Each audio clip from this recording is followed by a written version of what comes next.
Shalom, all praises to Yahweh, Shami Yahweh Shai, double honors unto the apostles and elders of Great Millstone, and shalom to you sincere Akim out there pushing the truth in sincerity.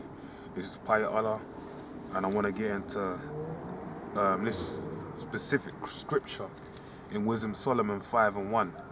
Then shall the righteous man stand in great boldness before the face of such as have afflicted him and made no account of his labors. So first I'm gonna go over it again. Then shall the righteous man. Who's the righteous man? This is talking about the Israelites, but specifically talking about the men of the elect. That's who that's being mentioned when it says, "Then shall the righteous man stand in great boldness." And did they make a stand of great boldness? Starting by Robert Bivens, basically going out on the highways and byways and basically publishing the truth, making it known that we are the Israelites. We went into captivity because of the prophecy and the curses of Deuteronomy 28, and we'll live fulfilling prophecy, and that the Lord is going to deliver us out of this last captivity, and and He's going to get His glory. Yahweh, the name of the Most High, is going to be glorified. His Son's going to be glorified and worshipped upon the earth, and we're going to enter into the kingdom of heaven, where the Most High power is going to be ruling, but also Yahweh Shai is going to have his glory on this earth, and King David is going to sit as a king over Israel. Okay? So reading on, it says, before the face of such have afflicted him. Okay, and who's afflicted us? All you nations afflicted us.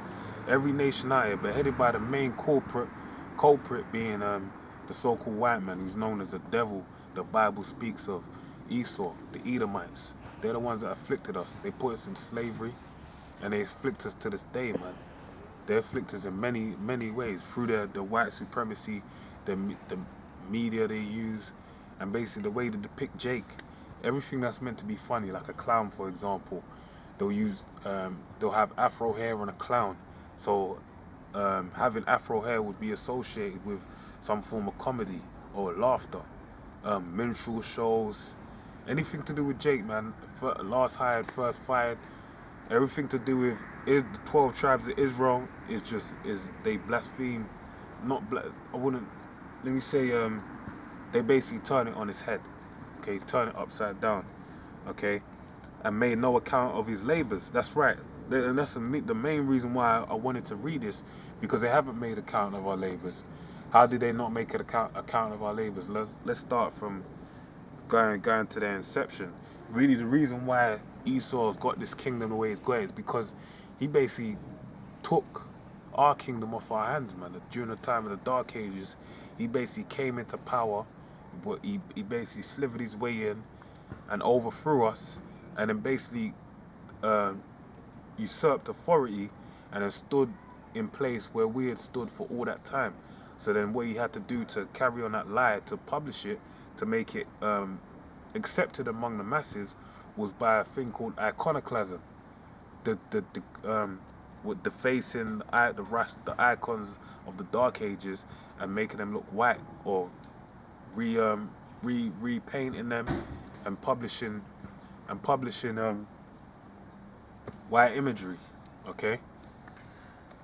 So the point, Dark Ages. So when he came in, and then you even got to remember, you had Isabella and Ferdinand. He basically came in, and they the ones that sent Columbus. They were Jakes, two wicked niggas that sent Columbus over into to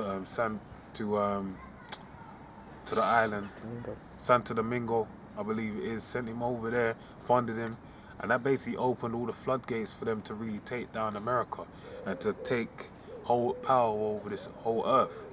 So with them doing that, they made that was off our backs. But then also you gotta remember is that they took God when they got over there, nurtured them, showed them how to live on the land. So they gave that's another way they don't take into account our labors, because you wouldn't even be able to live in America if it weren't for God teaching you. And then what did they do after they learned how everything off God?